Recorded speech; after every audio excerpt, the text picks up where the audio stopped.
สบายดีข้าพเจ้าชื่อนางรัตนาสิมมาวัดหัวหน้าของการศาลประชาชนแข้งขอถือเป็นเกียรติต่างหน้าให้ศาลประชาชนแข้งอัตตปือเพื่อแถลงข่าวการพิจารณาตัดสินคดีเกี่ยวกับการกระทำผิดส่อลาดบังหลวงของพนักงานอยู่แข้งอัตตปือซึ่งมีรายละเอียดดังรุ่มนี้ในปี 2021 หา 2024 พวกจำเลยได้ร่วมมือกันกระทำผิดโดยมีท้าวสุริไส้สุริญาไล่หรือหมูจำเลยเป็นหัวโปรโตการในการสลัดบังหลวงในจำนวนเงิน8บ่วงของแข้งอัตตปือมีเงินจำนวนทั้งหมดคือจำนวน103ตื่อ489,679,995 กีบจำนวน2,356,000 ดอลลาร์สหรัฐและตื่อ500 ล้านดงซึ่งเงินดงจำนวนดังกล่าวได้ถอนและแลกเปลี่ยนเป็นเงินกีบและเงินบาทภายหลังคณะเฉพาะกิจได้เก็บกำข้อมูลแล้วเห็นว่าได้สร้างความเสียหายตัวจริงให้แก่แข้งอัตตปือเป็นจำนวนเงิน51ตื่อ900 กว่าล้านกีบจำนวน2,316,000 ดอลลาร์สหรัฐและจำนวน 60,000 บาทภายหลังได้รับคำสั่งฟ้องของหัวหน้าองค์การอัยการประชาชนแข้งอัตตปือคณะศาลอาญาของศาลประชาชนแข้งอัตตปือได้ค้นคว้าบรรดาข้อมูลหลักฐานต่างๆอย่างหอบด้านและในวันที่30 กรกฎาคม 2026 เวลา 8:00 น.ที่ห้องประชุมศาลของศาลประชาชนแข้งอัตตปือได้เปิดประชุมศาลเพื่อพิจารณาตัดสินคดีอาญาเลขที่59/คตอลงวันที่17 มิถุนายน 2026ตามคำตัดสินเลขที่90/คตอลงวันที่30 กรกฎาคม 2026เกี่ยวกับการกระทำผิดของพนักงานอยู่แข้งอัตตปือในข้อหาการสลัดบังหลวงในนี้มีจำเลยทั้งหมด15 คนยิ่ง4 คนคือ1ท้าวสุริจันทร์พรแก้วจำเลย1อายุ53 ปีอาชีพพนักงานอดีตกรรมการพรรคแข้งหัวหน้าห้องว่าการแข้งอัตตปือปัจจุบันอยู่บ้านไส้สีเมืองไส้เศรษฐาแข้งอัตตปือถือหาว่าการสลัดบังหลวงข้อหาการยักยอกทรัพย์ของรัฐหรือร่วมหมู่การหับสินบนการสวยใส่ฐานะตำแหน่งสิทธิอำนาจหน้าที่เอาทรัพย์ของรัฐร่วมหมู่หรือบุคคลการปลอมแปลงเอกสารหรือการนำใส่เอกสารปลอมการดำเนินธุรกิจโดยบ่ถูกต้องตามกฎหมายและการคิดรายดอกเบี้ยสูงตามมาตรา354 355 358 359 364 297และ298ของประมวลกฎหมายอาญาลงโทษตัดอิสรภาพตลอดชีวิตและปรับไหม1/100ของมูลค่าความเสียหายจำนวน992,816,961 กีบ60,898 ดอลลาร์สหรัฐ30 ล้านดงหีบเงินท้าวสุริจันทร์พรแก้วจำเลย1จำนวนตื่อ551 ล้าน 712,000 กีบเขาเป็นของรัฐให้ท้าวสุริจันทร์พรแก้วจำเลย1ส่งเงินส่วนต่างได้จากการปล่อยเงินกู้ดอกเบี้ยสูงทั้งหมดจำนวนตื่อ200 ล้าน 249,000 กีบขึ้นแก่รัฐ2ท้าวสุนครแก้วเวียงค่ำจำเลย2อายุ59 ปีอาชีพพนักงานอดีตกรรมการพรรคแข้งหัวหน้าแผนกแผนการและการลงทุนแข้งอัตตปือปัจจุบันอยู่บ้านรักษาเมืองสมคิดไส้แข้งอัตตปือ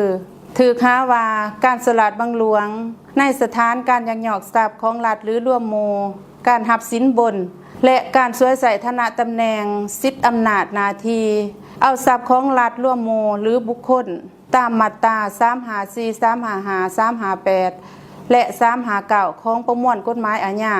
ลงโทษตัดอิสรภาพท้าวสุนครแก้วเวียงค่ำจำเลย2ตลอดชีวิตและปรับไหม1/100ของมูลค่าความเสียหายทั้งหมดจำนวน34,420,000 กีบและ 4,340 ดอลลาร์สหรัฐหีบเงินจำนวน42 ล้านกีบและ 2,000 ดอลลาร์สหรัฐเขาเป็นของรัฐ3ท้าวคำเผยสมทาวรจำเลย3อายุ60 ปีอาชีพพนักงานบำนาญอดีตกรรมการพรรคแข้งหัวหน้าแผนกการเงินแข้ง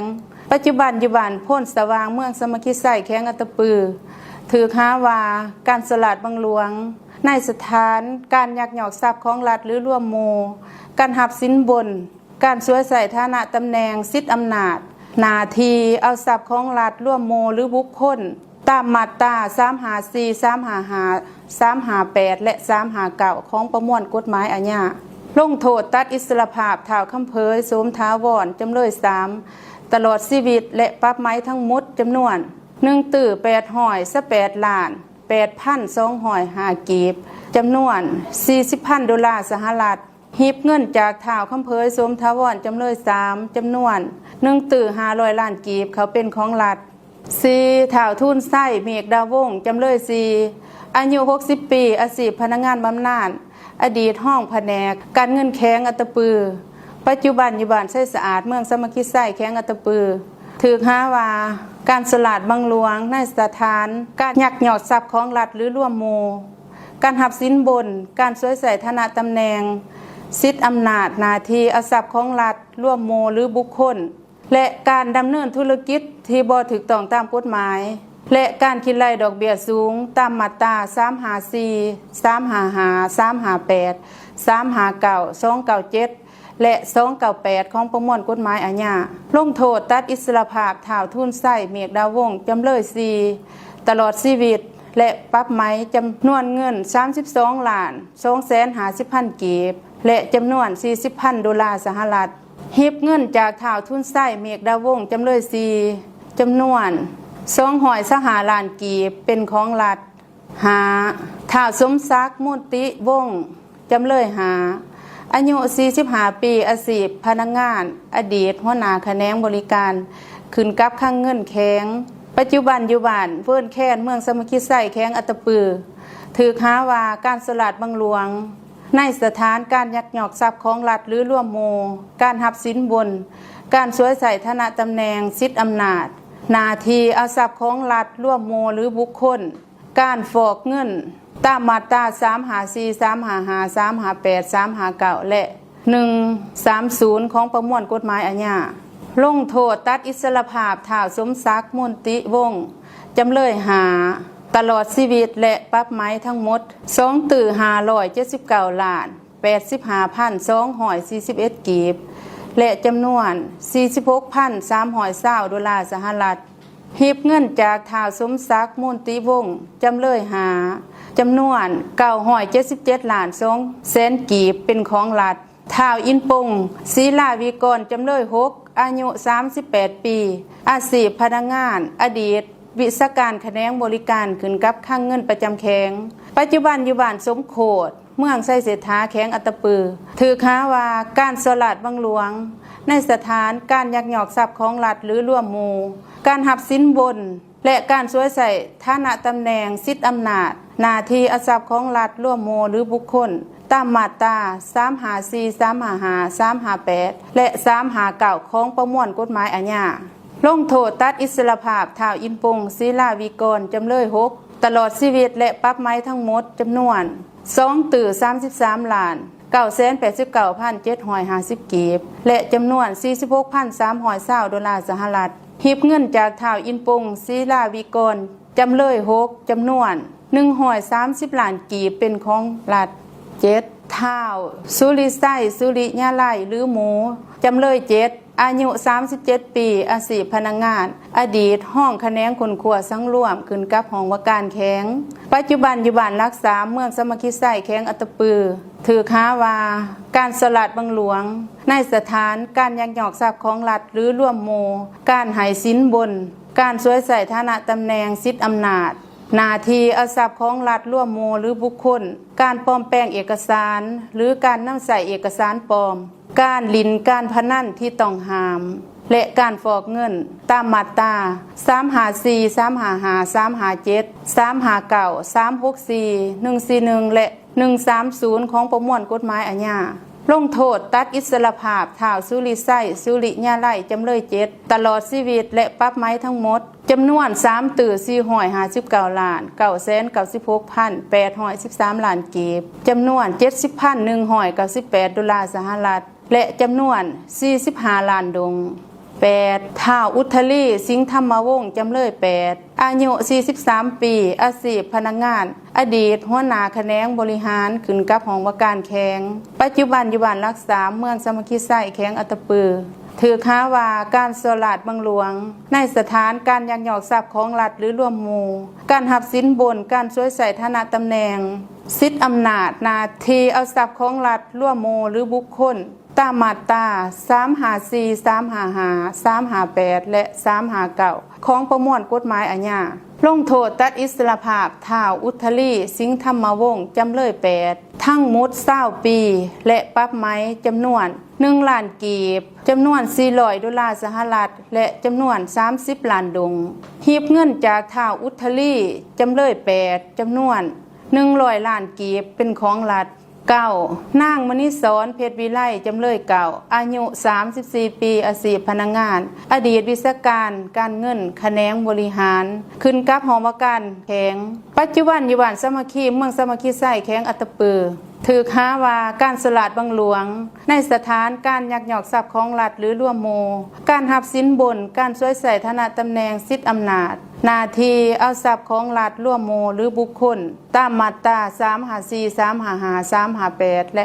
359ของประมวลกฎหมายอาญาลงโทษตัดอิสรภาพนางมณิศรเพชรวิไลจำเลยเก่าตลอดชีวิตและปรับไหมทั้งหมดจำนวน839 ล้าน 298,031 กีบจำนวน$400 สหรัฐและจำนวน30 ล้านดงหีบเงินนางมณิศรเพชรวิไลจำเลยเก่าจำนวน30 ล้านกีบเป็นของรัฐ10นางนิพพาพรโพธิลาภ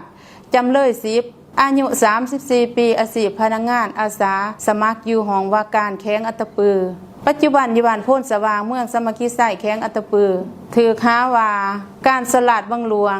ในสถานการยักยอกทรัพย์ของรัฐหรือร่วมหมู่การให้สินบนการหับสินบนการช่วยใส่ฐานะตำแหน่งสิทธิอำนาจหน้าที่เอาทรัพย์ของรัฐร่วมหมู่หรือบุคคลและการฟอกเงินตามมาตรา354 355 357 358 359และ